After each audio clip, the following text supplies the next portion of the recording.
Welcome back again sa aking YouTube channel. So, ngayong araw nga po mga kaibigan ay magbibigay tayo ng vitamin sa aking mga alagang biik at puputulan na rin natin sila ng ngipin dahil nga medyo nasasaktan na ang kanilang inahin tuwing sila ay dumedede. So tara, let's go!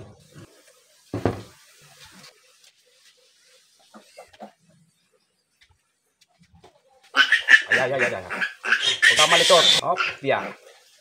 1 ml hula ang ating ibibigay sa kanila bawat isang biik. At ngayong araw din ho ay atin sila puputulan ng ngipin. Kung makikita nyo naman ay talaga namang napakalaki na. Medyo mapink-pink na ang kanyang kulay dahil sila ay nakadedy na ng ayos sa kanilang mama pig. Yan o. Makikita nyo din ang kanyang ngipin ay talagang napakatutulis. Puputulan po natin sila ng ngipin. Bali ang puputulin ho natin sa kanyang ngipin ay 8 piraso. Medyo malikot po ang ating biik. Wala ho tayong tagahawak.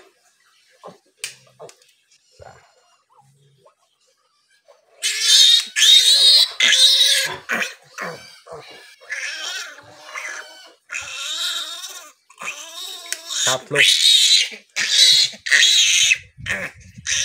Apat. Huwag ka malikot. Maputo lang yung dila. Ingatan ho natin na madali ang kanyang dila dahil baka hindi lalo makadede sa kanyang mama peg. Malikot. May tira pa. Talikot mo eh. Yan. Dapat maganda ang pagkakaputol ng kanilang mga ngipin para talagang hindi makasugat sa dede ng kanilang inahin. Yan, tapos na.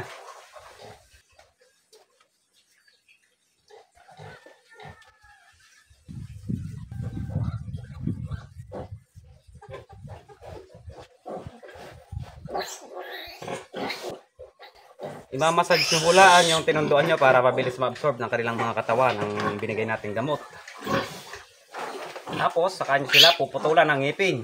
Ilalagay nyo lang yung daliri nyo sa gitna ng kanyang bibig para hindi kayo makagat dahil matalaso ang mga ngipin ng mga bagong silang nabiik.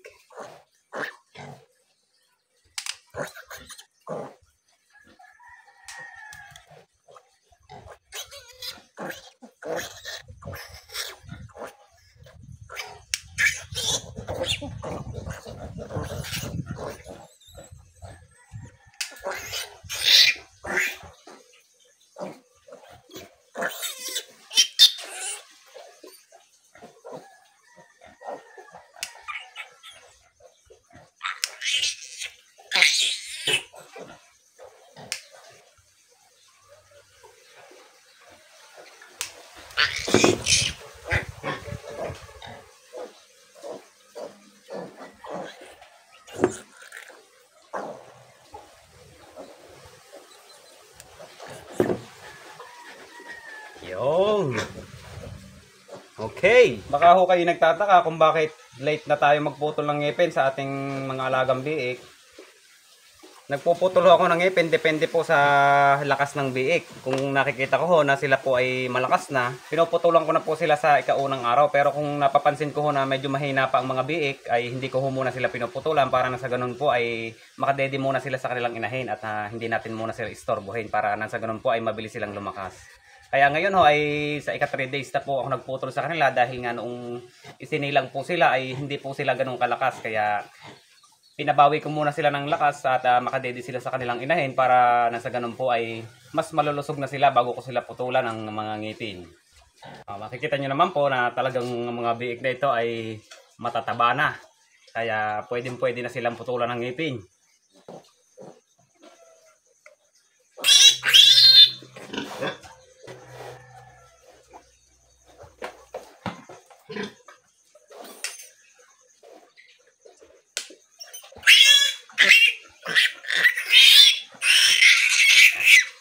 Medyo malakas na ho ating mga biik kaya hirap na ho tayo magputol ng ngipin sa kanila.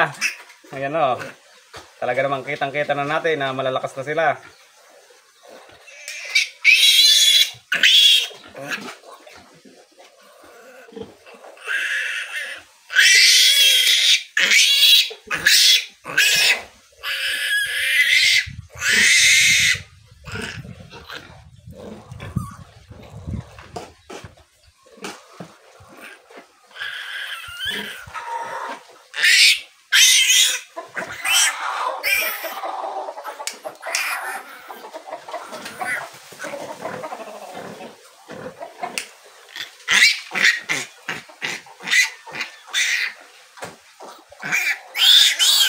Huwag kang malikot.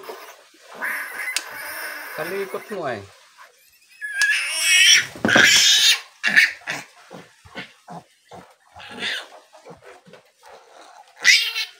Kakapainhudin natin ang kanilang mga bibig. Kung may nakapapo tayo na medyo matalas pa, ay pwede pa ho natin ulit silang putulan. Dahil minsan ho ay may mga natitira doon sa mga ngipin na ating pinuputol sa kanila na nagiging sanhi ho ng pagkatalas lalo ng kanilang mga ngipin. Kaya dapat po ay siguruhin po natin na talaga pong masasaid natin yung mga ngipin na tumubo sa kanila para nang sa ganun ho ay hindi talaga masugatan ang kanilang mga inahin kung sakali po silang mga dumedede.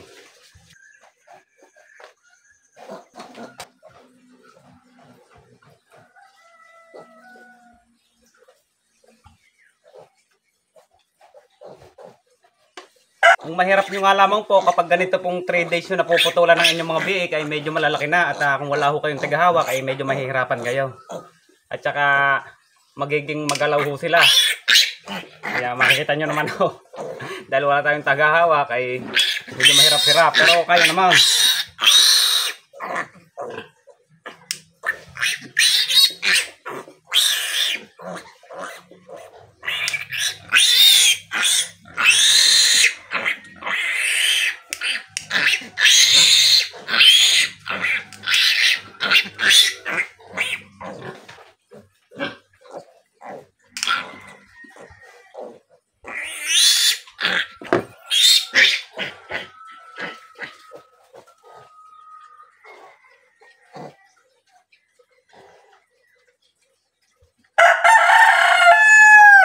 Iiwasan ho lamang natin na masugatan ang kanilang mga gilagid kung sakali po tayo magpuputol ng mga ngipin dahil pag nasugatan po ang kanilang mga gilagid ay pwede po silang ma-infeksyon at hindi po sila makadede sa kanilang inahin.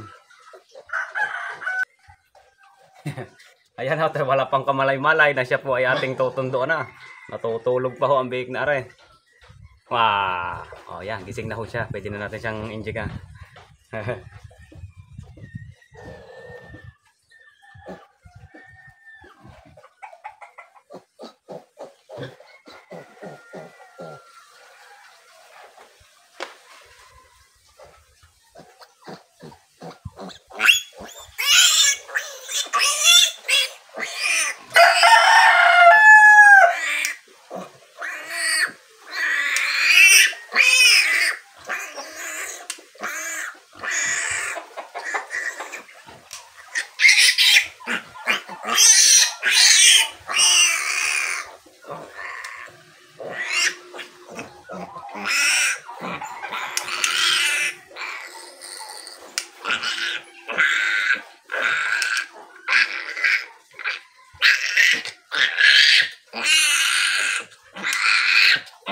Oh, tapos na! Kaingay-ingay mo.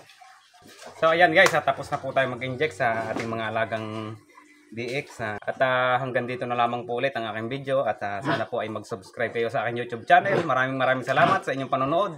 Babus!